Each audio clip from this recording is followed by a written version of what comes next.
How to fix Instagram message not coming on Android or iOS phone. Hello guys, in today's video I'm gonna show you how to fix Instagram message not coming on Android or iOS phone. First,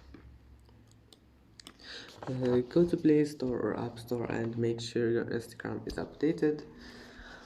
Just see if there is an update here and then click on it.